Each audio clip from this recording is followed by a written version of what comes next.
We just put out our final Galaxy S10 Plus review, and since the S10e is very similar to the S10 Plus, I decided on this video instead of another similar review. So if you want a good detailed look at both the good and the bad, check that out after this video. Ideally, we would have all three phones, but since the S10 is so similar to the S10 Plus, we just went with a bigger one. If something is different in the real world, we'll point it out. Let's start out by talking about the price. Going for the S10e saves you between $150 to $250. In the real world, that may matter a whole lot or not at all, but for most, it does. Thankfully, even though the price is lower, not much has been compromised. Looking at these two online, the flagship S10 devices look so much sleeker with their thinner bezels, but unlike the iPhone XR with their bezels look much bigger in person, the S10e looks great and they aren't distracting. The S10 Plus does look sleeker because of the curved edges, but after a few days, your brain just ignores that, just like notches or cutouts. One thing you can't ignore is the feel in your hand, and let me tell you, the S10e feels amazing. Better than the iPhone XS, the 6, the SE, the OnePlus 6T, the Pixel, everything. The frame has a slight curve, and the power and fingerprint button combination is in the perfect spot with a subtle cutout, and since the phone is smaller, it fits really nicely in the hand. The S10 Plus, on the other hand, isn't so great, at least in my opinion. Since both the front and the back glass are really curved, the frame has to be very slim, so you only have a small area of contact in your hand. Not only does it not feel as secure, but I have many accidental missed touches which never happen on the E.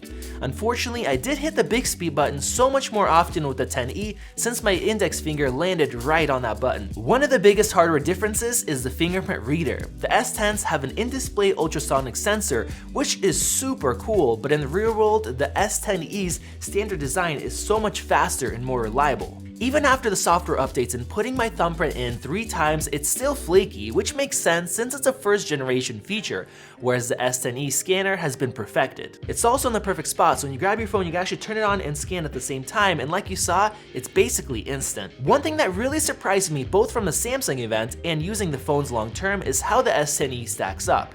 Yes, the display is lower res, but it's also smaller, so the pixel density is still great. It's still the same OLED tech, so has better contrast and maximum brightness than the flagship iPhones, but at the same price point as the iPhone XR, which has roughly a 720p LCD display. You really don't lose any display quality going with the XE over the X Plus.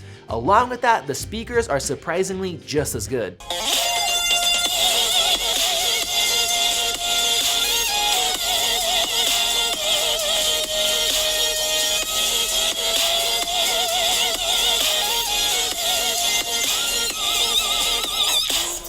Flipping over to the back, we have our camera arrays. The S10 and X Plus also have a heart rate scanner, which is missing on the S10e, but personally, I've never used it. If that's a feature you care about, let us know in the comment section below. The other missing feature that matters a lot more to me is the lack of the telephoto lens. If you like to zoom in for shots, you'll be limited to a maximum of 8x instead of 10x, and the quality is also worse. With that said, I think Samsung made the right choice by ditching the telephoto lens instead of choosing to ditch the ultrawide. Now let's jump into screen sizes. Unlike Apple, who made their XR have the middle screen size and forced you to pay more for either the XS or the XS Plus if you want a smaller phone or a larger phone, Samsung chose to make the S10e their smallest device. I will say that even though it is also 5.8 inches just like the XS, the display does seem slightly larger because of the lack of the notch at the top. If you're an average phone user or you're upgrading from a smaller device, the S10e will be perfect, but being a power user who spends a lot of time on my phone, it does seem a bit too small to me personally. Having a 6.4-inch display is nice, especially if you're trying to be productive or even for watching videos or playing games.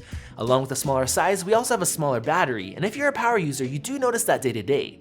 The S10 Plus lasted me a full day of heavy use, whereas the S10e would have to be topped off. The 6.1-inch size is probably the perfect middle ground, but if I had to choose between the standard S10 or the S10e, I'd likely go for the S10e and deal with a slightly smaller size. There's just something about the phone that's really enticing once you hold it in your hand and use it. It's hard to describe, but if you're into cameras, it's kind of like picking up and using a Fujifilm. It may not be the best camera with most features, but it feels great and it's really enjoyable to use. And that leads me to my overall opinion. If you're an average user, the smaller screen size won't matter as much, and with that, the battery life will be more than enough. If you're a power user, the S10 Plus is likely the better choice because of the larger display and better battery life, but even then, I think many will be happy with the S10e. Thanks for watching. If you want to see more videos, click that little circle above to subscribe, and check out our detailed long-term S10 Plus review, which most of it also applies to the S10e.